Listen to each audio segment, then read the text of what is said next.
the only way that you can be said to be in the black is when you have developed this product, you sell it to market, and you're making a continuous profit. Not in June you make a profit and then for the next 6 months you don't. That you're making continuous profit, then you're said to be in surplus. That is the only way you develop. So Kenya, at the moment, if you're going to be talking about moving to the place where you can start to do things like explore nuclear weapons or nuclear energy, or if you can do things like going to the moon. Going to the moon and sponsoring a spaceship to the moon, it is because you have taken care of your basic needs. And if you were to have Maslow's hierarchy of needs for nations, then it is because your people are not hungry and that you have gotten something that you're doing that is making you surplus. You have to be operating in a surplus. So for me, it would appear as though you need to be manufacturing something that somebody else needs that they are buying with regularity. Yeah. Is Kenya there? So Kenya, the beauty of both Kenya, it's a very, very diverse economy. I mean, I meet with entrepreneurs every day. Those are my customers. And investors are my other customers. So I bridge that gap. So Kenya is a very, very diverse economy. And that allows for a lot of mistakes. That's why, our politicians keep pulling us back, but somehow we are still trudging on.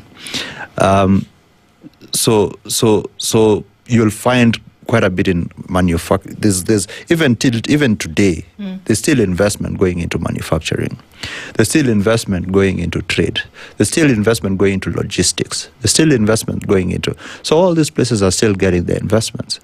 However, it is in spite of, not because of government support, right? Or government spending. So I think Kenya, and maybe it's because we liberalized early, then it allowed investment to go into certain areas that whether the government liked it or not. So things like avocado, I don't think that was consciously pushed by government, but it just blossomed out of demand externally. And you're seeing even now, I'm told some guys are converting their tea fields to avocado farms. Maize as well is converted to avocado. So you're seeing a lot of all this, and this is reallocation of resources. So people are moving from where they are loss making to where now they are profitable, because they are providing value for somebody. And just to correct something you said, well, let me not say correct, let me disagree. You can